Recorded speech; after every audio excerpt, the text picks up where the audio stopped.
ओम नमो भगवते वासुदेवाय। आपका स्वागत है आपके अपने चैनल वास्तुगुरु में। आज का एपिसोड बहुत ही महत्वपूर्ण है। वह भक्त जो स्नान दान की विशेष महिमा को जानना चाहते हैं और स्नान दान के माध्यम से पुण्य की प्राप्ति और मोक्ष की प्राप्ति चाहते हैं, ऐसे साधकों के लिए आज का एपिसोड समर्पित है। आज के एपिसोड में मैं माघ मास के माहात्म्य के बारे में विस्तार से बताने जा रहा हूँ। जैसा कि पद्म पुराण में बताया गया है, माघ मास माहात्म्य को पद्म पुराण के उत्तरखंड से लिया गया है। यद्यपि भगवान का पूजन भजन कीर्तन व्रत स्नान आदि कृत्य नित्य ही करने योग्य तथा भगवत प्राप्ति एवं भगवान की प्रसन्नता के साधन हैं, किंतु कुछ विशेष महीनों में भगवत प्रीत्यर्थ इन्हें करने का अलग ही महत्व है। विशेष रूप से माघ महीने के उत्तरायण काल में भगवान की प्रसन्नता के लिए किए जाने वाले नित्य स्नान पूजन दान आदि अक्षय हो जाते हैं। माघ स्नान दान पुण्य के द्वारा भगवान शीघ्र प्रसन्न हो जाते हैं। जो मनुष्य माघ महीने के उषा काल में किसी नदी और तीर्थ में भगवान के निमित्त नित्य स्नान दान आदि करते हैं, वे अपनी 7 पीढ़ियों का उद्धार करके भगवत धाम को प्राप्त होते हैं। माघ मास के महात्म्य के बारे में 7 खंड हैं, जिसे एक एक करके मैं विस्तार से बताऊंगा, जिससे आप माघ मास के महात्म्य की कथा को सुन सकें और भगवत कृपा की प्राप्ति कर सकें। माघ मास महात्म्य की कथा को सुनने से पहले हमारे चैनल को सब्सक्राइब लाइक और शेयर करें एवं बेल आइकॉन जरूर दबाइए, जिससे आने वाले एपिसोड की जानकारी आपको मिलती रहे। यदि आप वास्तुशास्त्र से संबंधित किसी भी शंका का समाधान करना चाहते हैं तो स्क्रीन पर दिए गए नंबर पर व्हाट्सएप कर सकते हैं। आइए सुनते हैं माघ मास के महात्म्य के बारे में।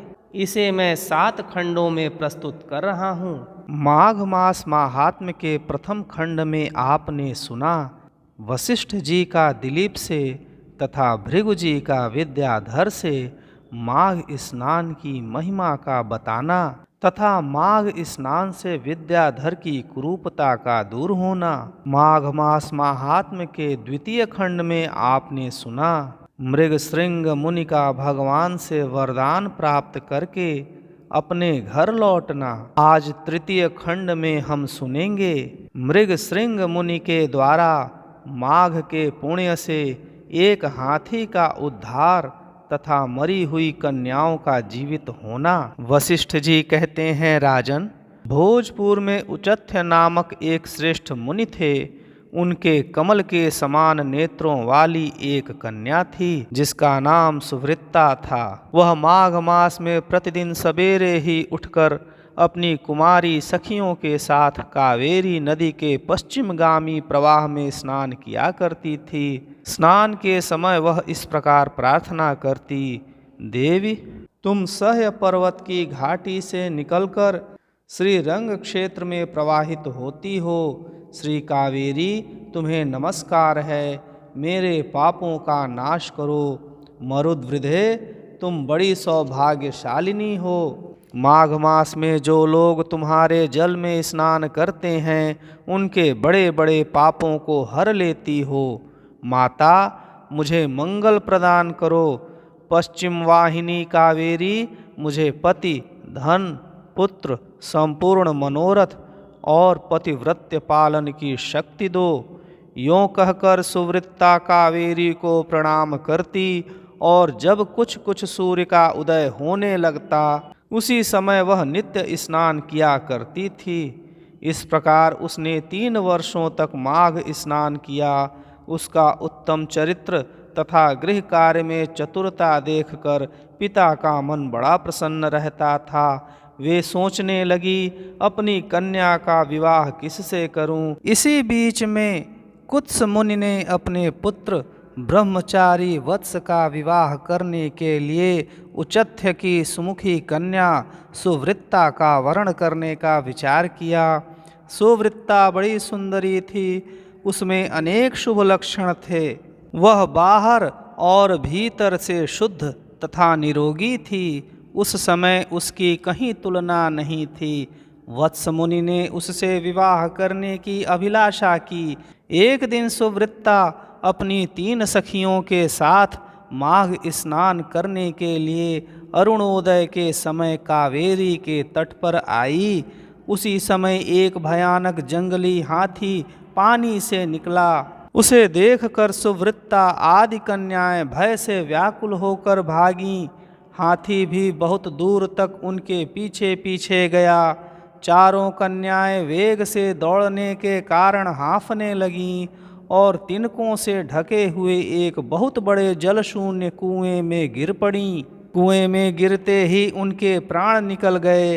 जब वे घर लौटकर नहीं आईं, तब माता पिता उनकी खोज करते हुए इधर उधर भटकने लगे। उन्होंने वन वन में घूमकर झाड़ी झाड़ी छान डाली। आगे जाने पर उन्हें एक गहरा कुआं दिखाई दिया, जो तिनकों से ढका होने के कारण प्रायः दृष्टि में नहीं आता था। उन्होंने देखा वे कमल लोचना कन्याएं कुएं के भीतर निर्जीव होकर पड़ी हैं। उनकी माताएं कन्याओं के पास चली गईं और शोकग्रस्त हो बारंबार उन्हें छाती से लगाकर विमले, कमले, सुवृत्ते, सुरसे आदि नाम ले लेकर विलाप करने लगीं। कन्याओं की माताएं जब इस प्रकार जोर जोर से क्रंदन कर रही थीं, उसी समय तपस्या के भंडार कांतिमान, धीर तथा जितेंद्रिय श्रीमान मृगशृंग मुनि वहां आ पहुँचे। उन्होंने मन ही मन एक उपाय सोचा और सोचकर उन्हें आश्वासन देते हुए कहा, जब तक इन कमल नयनी कन्याओं को जीवित न कर दूं, तब तक आप लोग इनके सुंदर शरीर की रक्षा करें। यों कहकर मुनि परम पावन कावेरी के तट पर गए और कंठ भर पानी में खड़े हो मुख एवं भुजाओं को ऊपर उठाए सूर्य देव की ओर देखते हुए मृत्यु देवता की स्तुति करने लगे। इसी बीच एक समय वही हाथी पानी के भीतर से उठा और उन ब्राह्मण मुनि को मारने के लिए सूंड उठाए बड़े वेग से उनके समीप आया। हाथी का क्रोध देखकर भी मुनिवर मृगशृंग जल में विचलित नहीं हुए, अपितु चित्रलिखित से चुपचाप खड़े रहे।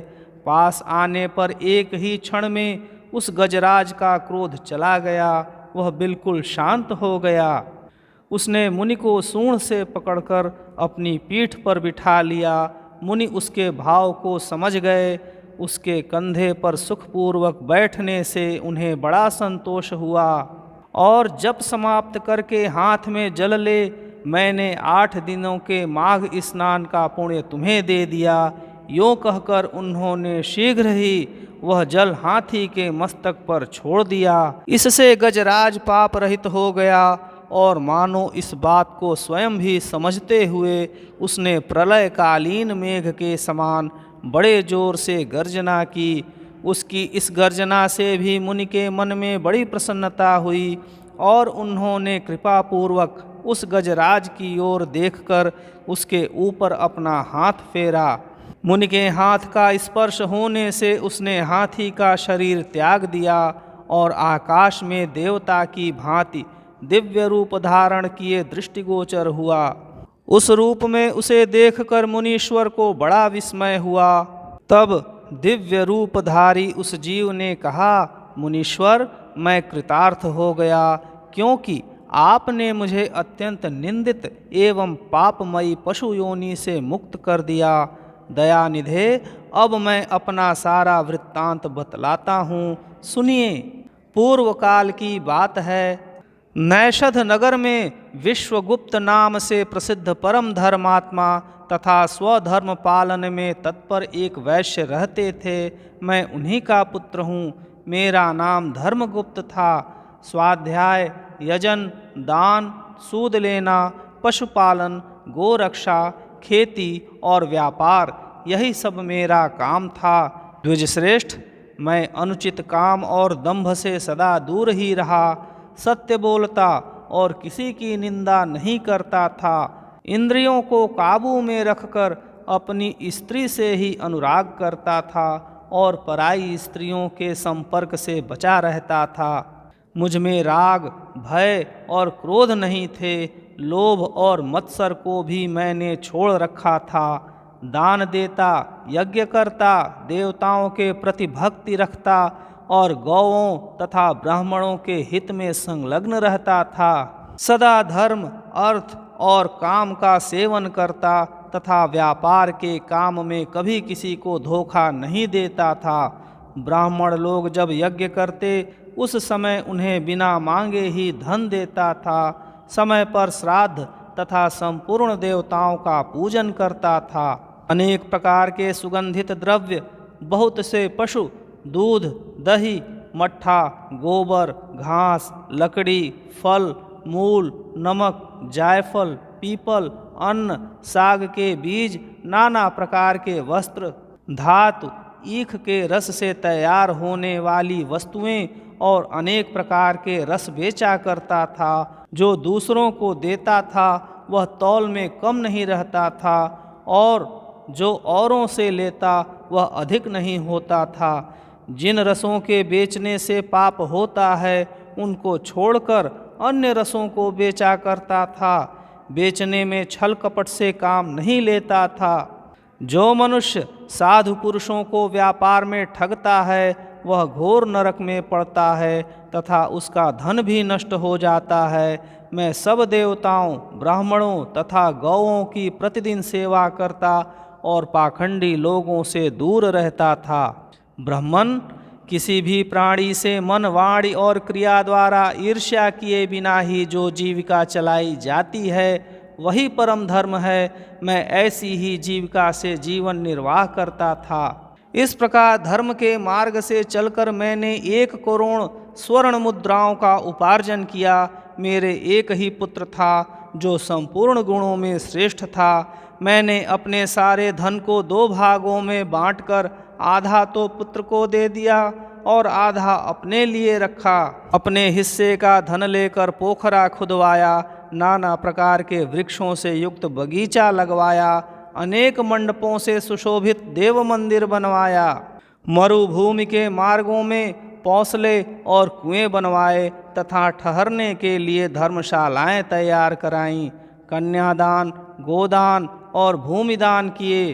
तिल, चावल, गेहूँ और मूंग आदि का भी दान किया। उड़द, धान, तिल और घी आदि का दान तो मैंने बहुत बार किया।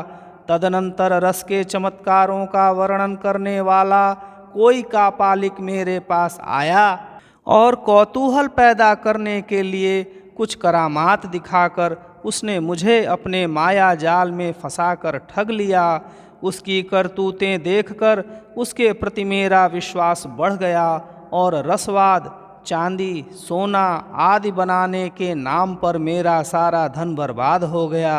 उस कापालिक ने मुझे भ्रम में डालकर बहुत दिनों तक भटकाया। उसके लिए धन दे देकर मैं दरिद्र हो गया। माघ का महीना आया और मैंने 10 दिनों तक सूर्योदय के समय महानदी में स्नान किया, किंतु बुढ़ापे के कारण इससे अधिक समय तक मैं स्नान का नियम चलाने में असमर्थ हो गया। इसी बीच में मेरा पुत्र देशांतर में चला गया। घोड़े मर गए, खेती नष्ट हो गई और बेटे ने वेश्या रख ली। फिर भी भाई बंधु यह सोचकर कि यह बेचारा बूढ़ा धर्मात्मा और पुण्यवान है, धर्म के ही उद्देश्य से मुझे कुछ सूखा अन्न और भात दे दिया करते थे।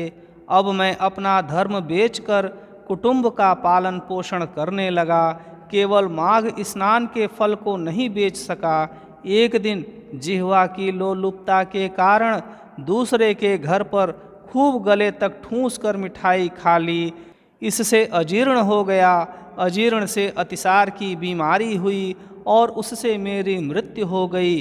केवल माघ स्नान के प्रभाव से मैं 1 मनवंतर तक स्वर्ग में देवराज इंद्र के पास रहा और पुण्य की समाप्ति हो जाने पर हाथी की योनि में उत्पन्न हुआ। जो लोग धर्म बेचते हैं वे हाथी ही होते हैं। विप्रवर, इस समय आपने हाथी की योनि से भी मेरा उद्धार कर दिया। मुझे स्वर्ग की प्राप्ति होने के लिए आपने पुण्य दान किया है। मुनीश्वर, मैं कृतार्थ हो गया, कृतार्थ हो गया, कृतार्थ हो गया। आपको नमस्कार है, नमस्कार है, नमस्कार है। यों कहकर वह स्वर्गलोक को चला गया। सच है, सत्पुरुषों का संग उत्तम गति प्रदान करने वाला होता है। इस प्रकार महानुभाव मृग श्रृंग वैश्य को हाथी की योनि से मुक्त करके स्वयं गले तक पानी में खड़े हो सूर्य नंदन यमराज की स्तुति करने लगे। ओम यम धर्मराज मृत्यु अंतक वैवस्वत काल सर्वभूतक्षय औदुंबर दध्न नील परमेष्ठी वृकोदर चित्र और चित्रगुप्त, इन 14 नामों से पुकारे जाने वाले भगवान यमराज को नमस्कार है।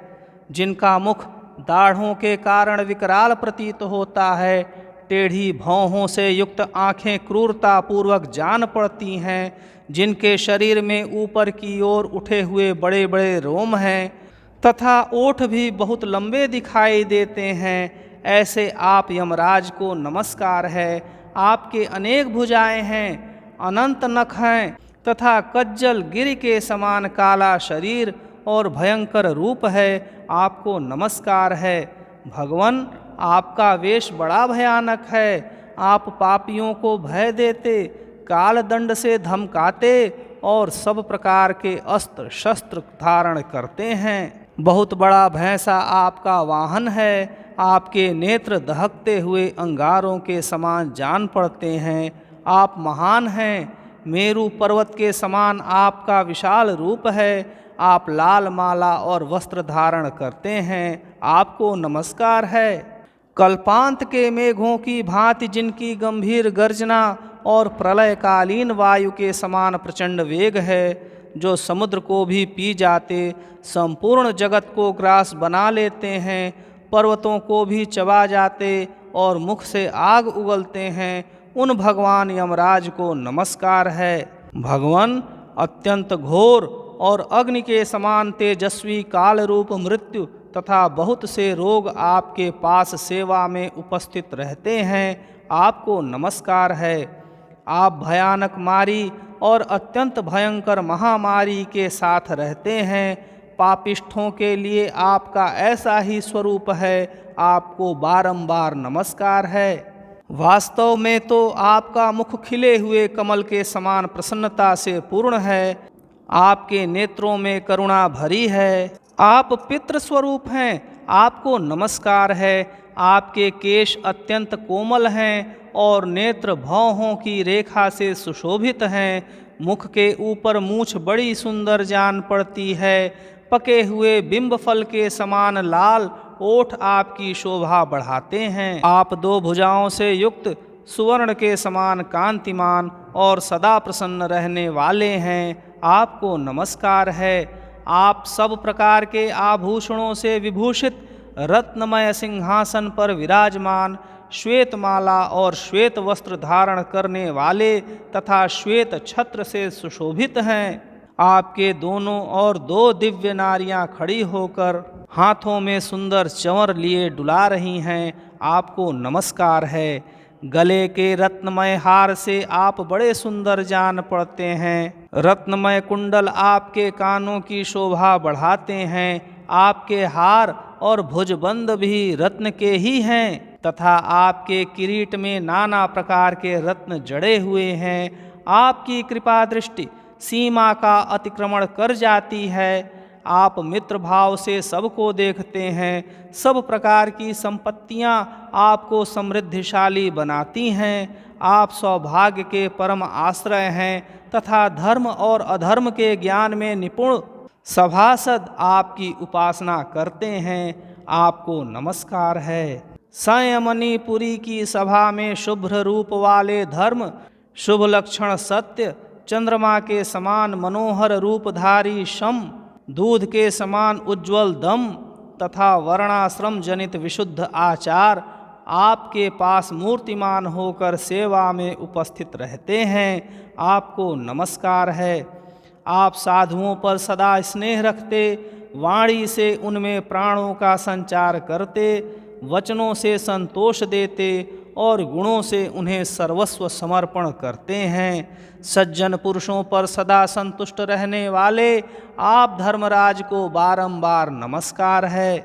जो सबके काल होते हुए भी शुभ कर्म करने वाले पुरुषों पर कृपा करते हैं, जो पुण्यात्माओं के हितैषी, सत्पुरुषों के संगी, संयमनी पुरी के स्वामी, धर्मात्मा तथा धर्म का अनुष्ठान करने वालों के प्रिय हैं, उन धर्मराज को नमस्कार है। जिसकी पीठ पर लटके हुए घंटों की ध्वनि से सारी दिशाएं गूंज उठती हैं तथा जो ऊंचे ऊंचे सींगों और फुंकारों के कारण अत्यंत भीषण प्रतीत होता है, ऐसे महान भैंसे पर जो विराजमान रहते हैं तथा जिनकी 8 बड़ी बड़ी भुजाएं क्रमशः नाराज, शक्ति, मुसल, खड्ग, गदा, त्रिशूल, पाश और अंकुश से सुशोभित हैं, उन भगवान यमराज को प्रणाम है।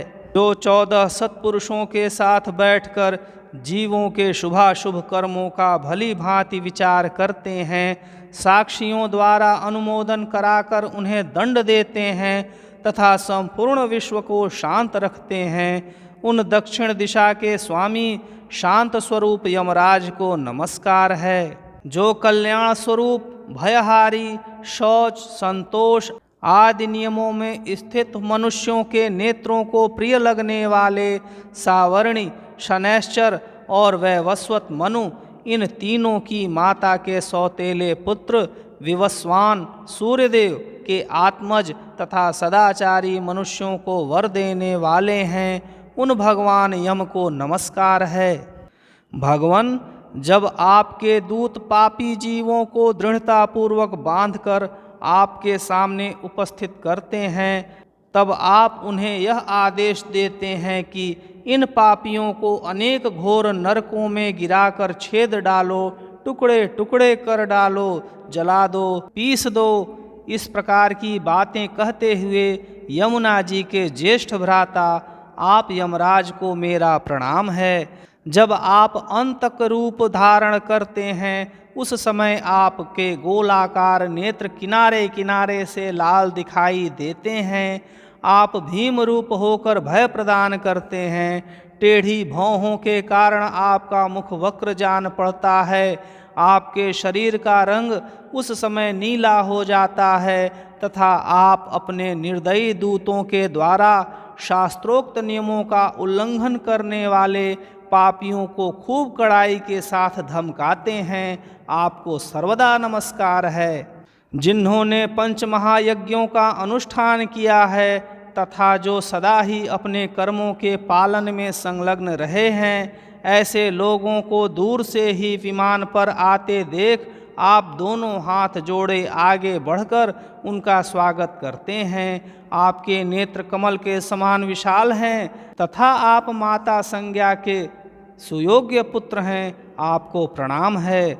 जो संपूर्ण विश्व के उत्कृष्ट, निर्मल, विद्वान, जगत के पालक, ब्रह्मा, विष्णु तथा शिव के प्रिय, सबके शुभाशुभ कर्मों के उत्तम साक्षी तथा समस्त संसार को शरण देने वाले हैं, उन भगवान यम को नमस्कार है। वशिष्ठ जी कहते हैं, इस प्रकार स्तुति करके मृगशृंग ने उदारता और करुणा के भंडार तथा दक्षिण दिशा के स्वामी भगवान यम का ध्यान करते हुए उन्हें साष्टांग प्रणाम किया। इससे भगवान यम को बड़ी प्रसन्नता हुई। वे महान तेजस्वी रूप धारण किए मुनि के सामने प्रकट हुए। उस समय उनका मुख कमल प्रसन्नता से खिला हुआ था और किरीट, हार, केयूर तथा मणिमय कुंडल धारण करने वाले अनेक सेवक चारों ओर से उनकी सेवा में उपस्थित थे।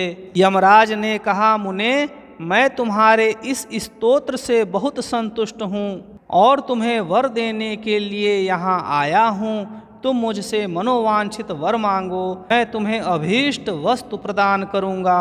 उनकी बात सुनकर मुनीश्वर मृगशृंग उठकर खड़े हो गए। यमराज को सामने उपस्थित देख उन्हें बड़ा विस्मय हुआ। उनके नेत्र प्रसन्नता से खिल उठे। कृतांत को पाकर उन्होंने अपने को सफल मनोरथ समझा और हाथ जोड़कर कहा, भगवान, इन कन्याओं को प्राणदान दीजिए, मैं आपसे बारंबार यही याचना करता हूँ। मुनि का कथन सुनकर धर्मराज ने अदृश्य रूप से उन ब्राह्मण कन्याओं को उनके शरीर में भेज दिया। फिर तो सोकर उठे हुए की भांति वे कन्याएं उठ खड़ी हुईं। अपनी बालिकाओं को सचेत होते देख माताओं को बड़ा हर्ष हुआ। कन्याएं पहले की ही भांति अपना अपना वस्त्र पहनकर माताओं को बुला उनके साथ अपने घर गईं। वशिष्ठ जी कहते हैं, इस प्रकार विप्रवर मृगशृंग को वरदान दे यम देवता अपने पार्षदों के साथ अंतर्धान हो गए। इधर ब्राह्मण भी यमराज से वर पाकर बड़ी प्रसन्नता के साथ अपने आश्रम को लौटे। जो मानव प्रतिदिन यमराज की इस स्तुति का पाठ करेगा उसे कभी यम यातना नहीं भोगनी पड़ेगी। उसके ऊपर यमराज प्रसन्न होंगे। उसकी संतति का कभी अपमृत्यु से पराभव न होगा। उसे इस लोक और परलोक में भी लक्ष्मी की प्राप्ति होगी तथा उसे कभी रोगों का शिकार नहीं होना पड़ेगा। आप परम सौभाग्यशाली हैं कि यमराज की स्तुति करने वाले माघ मास महात्म्य के तृतीय खंड का आपने श्रवण किया, जिसमें मृगशृंग मुनि के द्वारा माघ के पुण्य से एक हाथी का उद्धार तथा मरी हुई कन्याओं का जीवित होना बताया गया है। पद्म पुराण से ली गई अगले एपिसोड में हम चतुर्थ खंड की कथा सुनेंगे, जिसमें यमलोक से लौटी हुई कन्याओं के द्वारा वहाँ की अनुभूत बातों का वर्णन है। ऐसी ही प्रामाणिक कथाओं को सुनने के लिए देखते रहिए आपका अपना चैनल वास्तुगुरु। ओम नमो भगवते वासुदेवाय।